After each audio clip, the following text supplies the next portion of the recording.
Are you wearing sunscreen? Kung yes, panoorin mo to.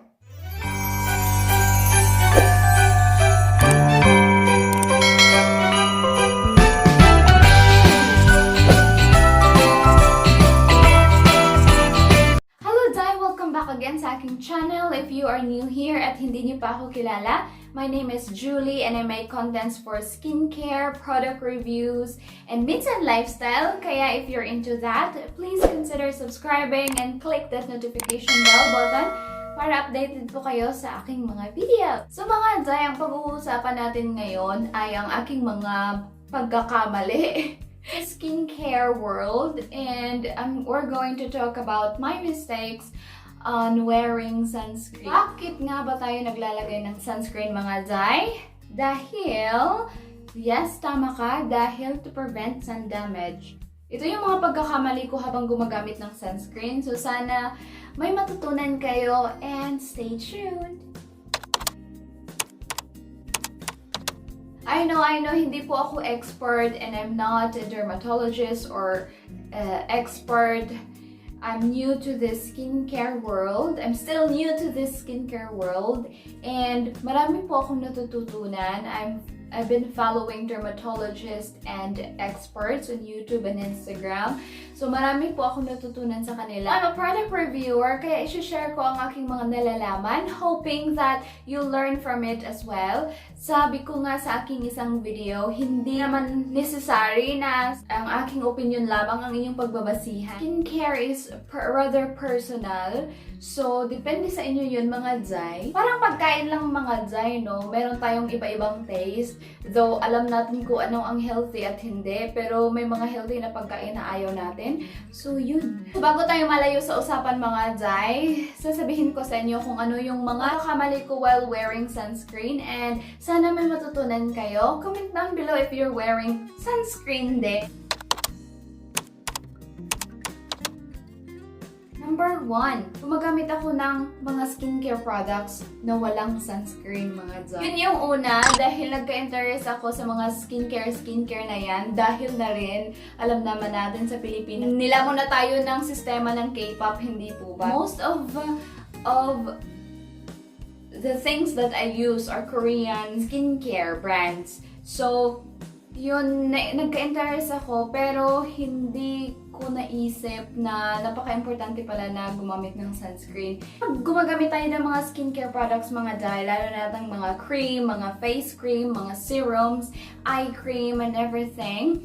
Pag meron silang mga antioxidant, AHAs, peptides, mga anti-aging ingredients mga Dzai, it can make your skin more sensitive to the sun. Sunscreen is very important dahil mapapawalang saysay ang paggamit mo ng mga skincare products mga Dzai, ng mga anti-aging products, kung magiging more sensitive ka rin naman sa UV rays, hindi ba? Sa atin sa Pilipinas mga Dzai, hindi talaga ako gumagamit ng sunscreen sa Pilipinas dahil unang-una, hindi ako gumagamit ng mga face cream nung nasa Pilipinas pa ako. Hanggang facial wash lang ako. Hanggang Pond's facial wash lang ako.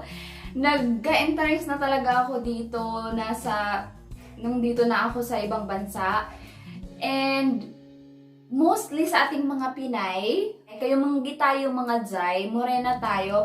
So we have a lot of melanin on our skin. Yung melanin yung protekta sa sun damage natin. Though, kung alam nyo, sa Pilipinas, look younger. Even though wala tayong mga skincare na yan dahil sa ating skin na rin. Dahil morena tayo. So, napapansin natin na meron tayong hyperpigmentation. Yung mga, kung sa Bisaya, tumtum, yung mga maitim-itim. Yes, dark spots. Yun, dahil yun sa sun damage mga Dzai. That's your concern, then you have to wear sunscreen. Second na pagkakamali ko is nung natuto na ako na kailangan pala mag-sunscreen mga Dzai na overuse ko naman siya. So which is not good, especially if you're just at home. Kung like para sa akin, nandito lang ako sa basement, parang nasa kuweba lang kami dahil underground ito, no? So not necessarily na mag-sunscreen ka Dzai dahil wala naman talagang araw, madilim. So no need for sunscreen mga Dzai, and I'm using it every day. Yes, I'm using it every day kahit nasa basement lang ako, which is not good dahil nagka-clog din yun sa ating pores. So that's why, pag lumalabas, then go apply sunscreen. Pag nasa loob ng bahay, pwede namang hindi, di ba? But depende din yan sa inyo mga Dzai. Depende yan sa skin conditions nyo and your concerns, skin concerns, di ba? So, depende sa inyo yun kung gumagamit kayo ng sunscreen, kung kailan kayo gumagamit ng sunscreen. But, sabi ng studies, I'm not going to tell you sa mga details mga Dzai, no, dahil hindi naman tayo expert. I am relying this information from a chemist. Siya po ang marami akong, sabi ko nga kanina, marami akong pina-follow sa YouTube and Instagram ng mga chemists or mga experts, mga dermatologists. And isa na din dyan, check na yung channel YouTube niya, Muffin Beauty Science. Yes, so yung mga contents niya mga Dzai, everything about skincare and the science behind it. So, go ahead. Siya po talaga ang expert. So, this is my own experiences. Sinishare ko lang po sa inyo to add more perspective in choosing skincare products. Next naman mga Dzai is not applying the right amount of sunscreen. So, ilan nga ba ang dapat nating ilagay sa ating mukha? The right amount of sunscreen according to Lab Muffin mga Dzai is a 1/4 teaspoon. Okay, quarter. Sa Pilipinas, 1/4 ng kutsarita mga Dzai. Yes, yan yung dapat. Or 2 tuturuan. So, lagyan mo ng sunscreen dito. So, yun yung dapat ilagay nyo sa inyong mukha. Pero, pag lumalabas kayo mga Dzai, lalo na if you're direct to the sun, yes, pumupunta tayo sa beach, na-miss ko na ang beach sa Pilipinas, sa mga dagat, yun, you need to reapply sunscreen. Hindi naman solely na sunscreen lang, dapat mayroon tayong shades, may hat. Sa akin kasi ang ina-apply ko lang is mga 2 pump lang mga Dzai. Yes, tapos yun na. And then, after that, naglalagay ako ng makeup agad-agad. So, which is hindi pwede dahil kailangan mo pang hintayin na ma-absorb yung sunscreen mo before you apply makeup. Dahil pag nag-apply ka ng makeup agad-agad, Dzai, mawawala din yon sa mga brush mo dyan, sa mga makeup mo, sa mga contour. Kailangan mo muna siyang ipa-absorb sa skin mo before you apply makeup.